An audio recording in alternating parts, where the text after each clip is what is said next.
Hallo und herzlich willkommen bei Sugar Princess. Heute zeige ich euch meinen saftigen Karottenkuchen vom Blech.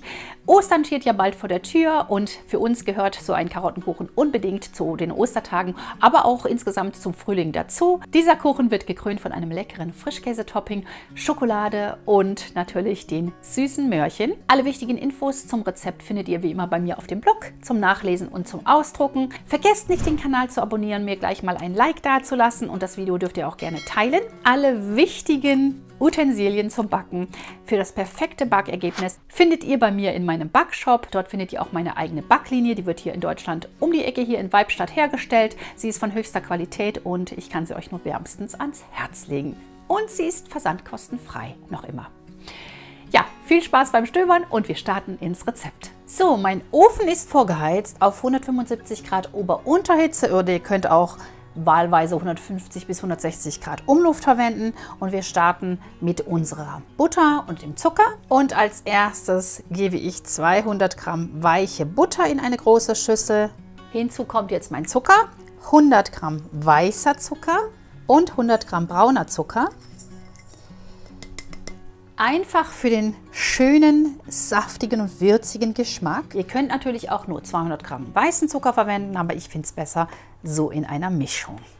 Also das beides cremig rühren. Die Butter sollte natürlich weich sein, möglichst.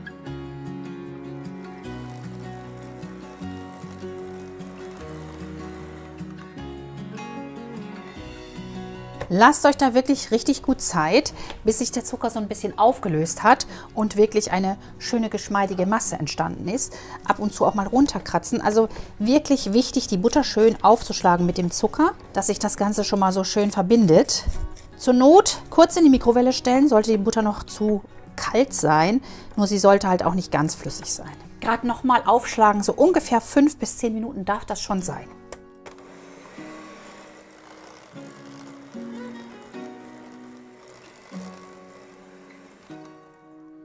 So, nach 5 Minuten ist die Masse auch etwas heller geworden. Wunderbar. Alles nochmal schön runterkratzen und ihr seht, der Zucker hat sich so ein bisschen angelöst und genau so muss das sein. Wer eine Küchenmaschine hat, der kann sie ruhig auch 10 Minuten laufen lassen. Jetzt können wir uns die 6 Eier nach und nach hinzugeben und jedes einzelne schön verrühren, wie immer bei einem Rührteig.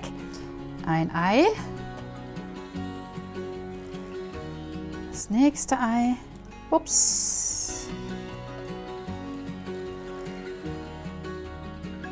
Nochmal eins.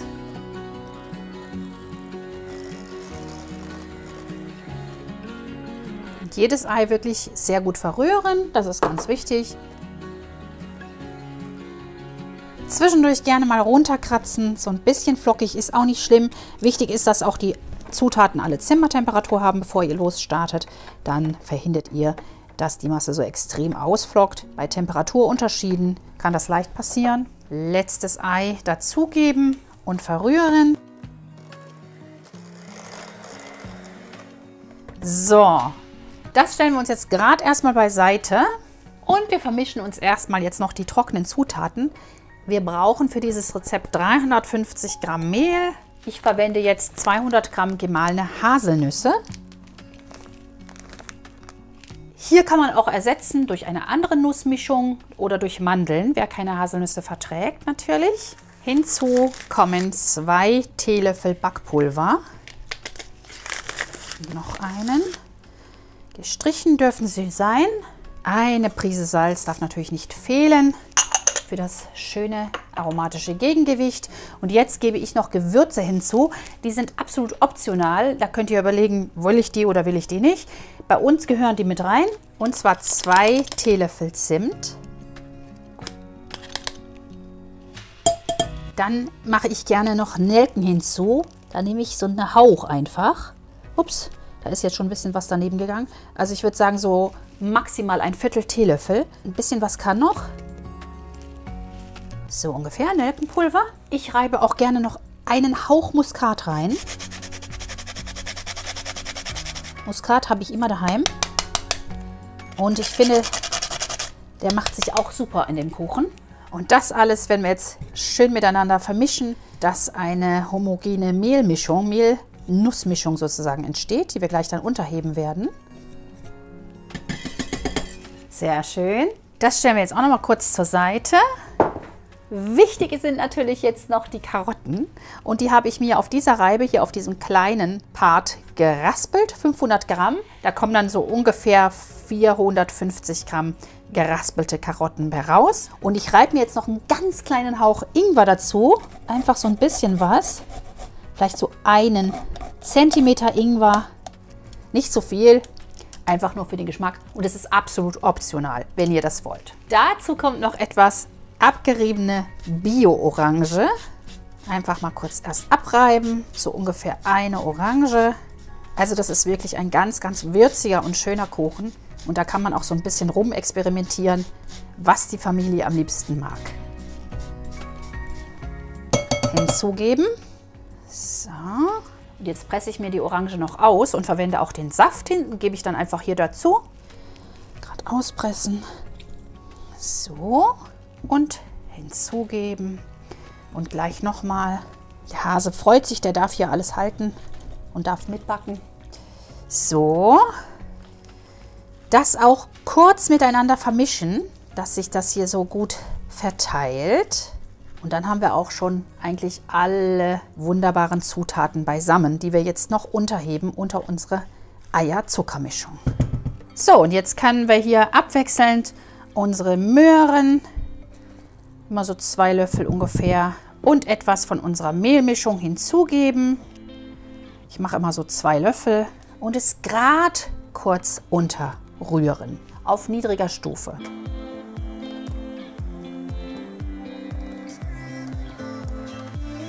Das reicht schon, nicht überrühren natürlich und wieder hinzugeben. Und so machen wir das jetzt, bis wir alles untergehoben haben. Immer schön im Wechsel.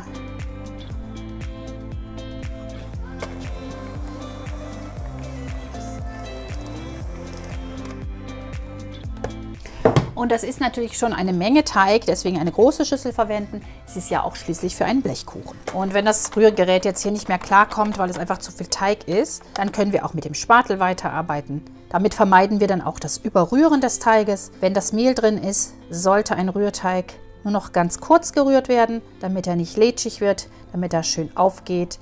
Und das machen wir jetzt auch so. So, einmal noch schön miteinander verrühren alles. Das geht am besten wirklich mit so einem Spatel.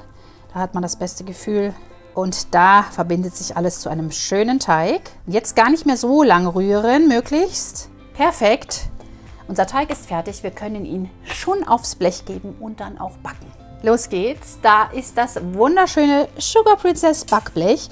Der Vorteil ist, es ist so schön wellenartig durchbrochen. Dadurch backt jedes Gargut einfach viel gleichmäßiger. Ihr könnt es auch von dieser Seite her verwenden.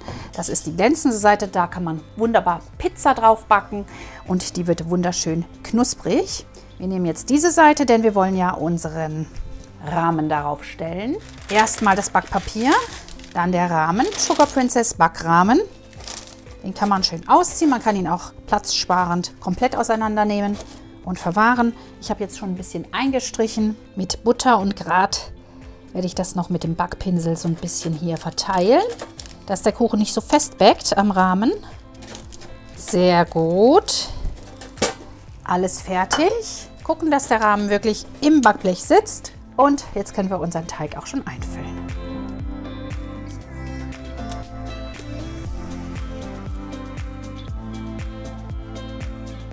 Gerade noch in der Form verteilen. Mein Ofen ist jetzt auch gleich fertig vorgeheizt. Die Sugar Princess Teigkarte dient mir jetzt hier zum Glattstreichen meines Teiges. Richtig schön glätten, dass wir überall die gleiche Menge haben. Wunderbar. Alles ist glatt gestrichen und wir können backen bei 175 Grad Ober-Unterhitze. Wie gesagt, so ungefähr 40 bis 45 Minuten. In der Mitte des Backofens.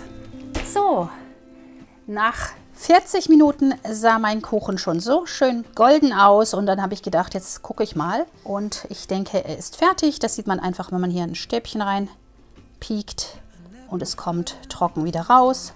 Kein Teig bleibt hängen. Dann ist unser Kuchen fertig. Während unsere Kuchenplatte auskühlt, können wir uns schon mal um die Frischkäsecreme kümmern. Ich nehme jetzt hier so etwa 300 Gramm Frischkäse, das ist eine große Packung. Hinzu fügen wir 200 Gramm weiche Butter, die habe ich mir so ein bisschen in der Mikrowelle anschmelzen lassen, weil meine so kalt war. Sollte aber nicht geschmolzen sein, nur weich. Etwas Vanilleextrakt, ungefähr einen Teelöffel. Oder Vanillepaste. Dann gebe ich noch hinzu für den frischen Geschmack etwas Zitronenschale. Die reibe ich mir hier schön ab. So etwa die Hälfte einer heiß abgewaschenen Bio-Zitrone und die andere Hälfte könnt ihr dann auf ein Tellerchen abreiben und trocknen. Jetzt verrühren wir das erstmal miteinander.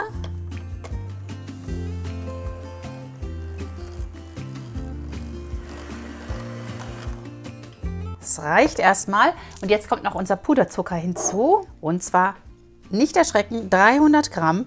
Wir brauchen ja auch einiges für die Füllung unserer Kuchenplatte und fürs Topping.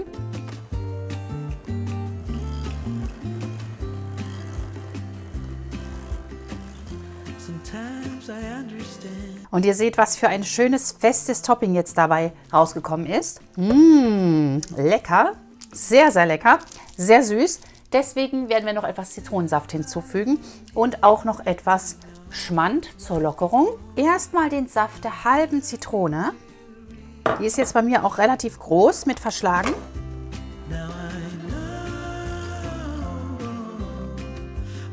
Und jetzt gebe ich noch 250 Gramm Schmand hinzu, um das Ganze so ein bisschen lockerer zu machen. Und eventuell nochmal den Rest des Zitronensafts. Das ist einfach Geschmackssache. Ihr könnt auch natürlich alle Zitronenzesten verwenden. Die Creme ist sehr schön abwandelbar und sehr schön anpassbar an eure eigenen Vorstellungen, wie eine Creme auszusehen hat. Und sie ist einfach fantastisch lecker für Ostern.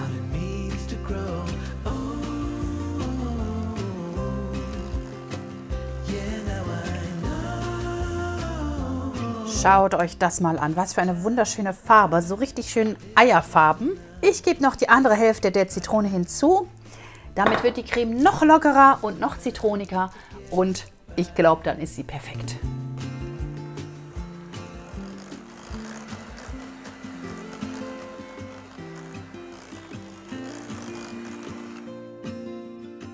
Schaut euch das mal an. Super lecker, nicht zu süß, genau richtig. Und jetzt können wir den Kuchen auch schon füllen. Hier haben wir unsere Kuchenplatte, die habe ich mir schon aus dem Blech rausgeholt.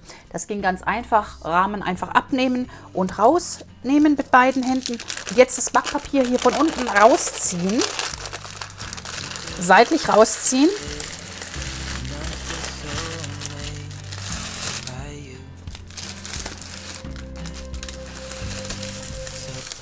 So, perfekt. 36 cm, das heißt, ich muss ungefähr bei 18 teilen. Wenn ich richtig gemessen habe hier, dann sollte das die Mitte sein. Schneide ich mir mal hier eine Markierung und jetzt kann ich hier auch schon durchschneiden. Die Platte ist durchgeschnitten. Das wird jetzt unsere obere Platte. So, ein bisschen Zanapat habe ich mir noch unter die wunderschöne Creme gerührt. Einfach, weil ich so viel Zitronensaft verwendet habe. 8 Löffel noch untergerührt, 8 Teelöffel.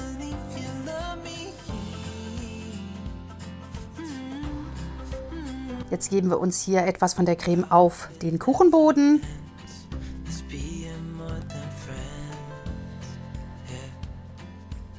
Dann kommt unsere Streichhilfe zum Einsatz.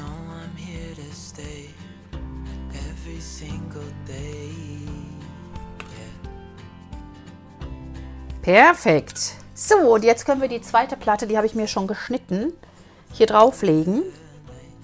Geschnitten einfach deswegen, damit es sich dann nachher leichter auch wiederum schneiden lässt, dass wir nicht die Creme rausdrücken. Die habe ich mir einfach erst gehälftelt und dann die Hälfte nochmal gehälftelt. So. Ein bisschen verrutschen, dass alles drauf passt. Unsere Schnitten sind fast fertig, aber auch nur fast, denn jetzt kommt ja natürlich die andere Hälfte unserer Creme oben auf.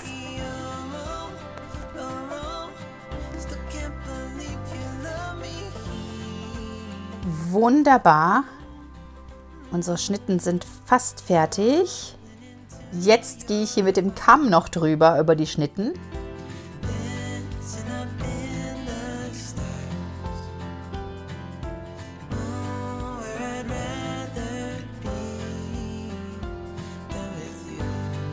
Sehr schön. Jetzt die Schokolade und die Möhrchen und dann ist unsere Möhrenschnitte, unser Möhrenkuchen, unser Osterkuchen fertig. Ich habe die Schnitten nochmal durchgeschnitten, wo sie vorher auch schon angeschnitten waren. Und jetzt meine Schokolade hier geschmolzen, so etwa 50 Gramm. Und die kann man jetzt entweder in einen Spritzbeutel füllen, so wie ich es beim letzten Video gemacht habe. Oder aber man geht mit einem kleinen Löffelchen darüber und sprenkelt jetzt einfach. Man hat natürlich mit dem Spritzbeutel etwas bessere Kontrolle. Aber ich zeige es euch jetzt trotzdem mal hier mit dem Löffelchen. Nehmt da am besten einen kleinen Löffel und dann geht ihr einfach so über die Schnitten rüber.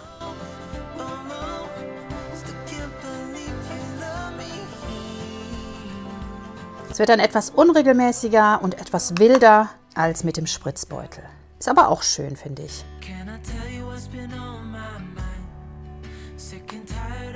Wie in der Weihnachtsbäckerei. So, natürlich darf an einem Karottenkuchen auch das Rippchen nicht fehlen. Deswegen werden wir die jetzt auch noch aufsetzen. Auf jedes Stück eine. Gerade so ein bisschen andrücken.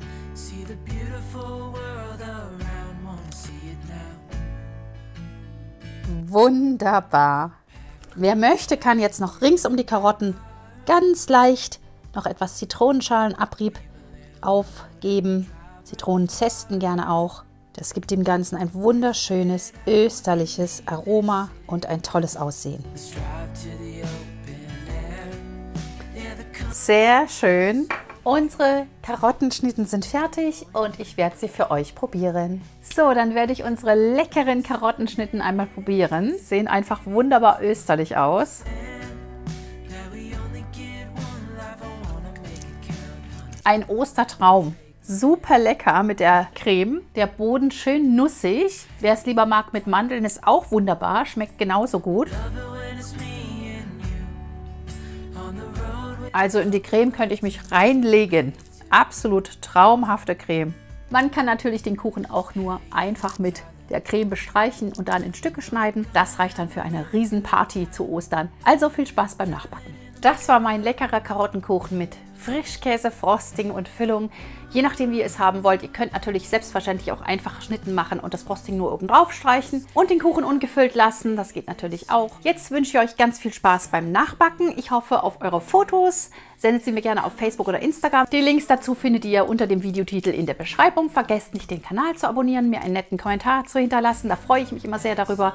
Gerne dürft ihr das Video auch teilen und ich wünsche euch ganz, ganz viel Spaß beim Backen und beim Stöbern im Shop. Den verlinke ich euch auch nochmal hier oben. Wir sehen uns nächste Woche hier wieder am Sonntag um 10 Uhr. Bis dahin macht's gut, bleibt gesund.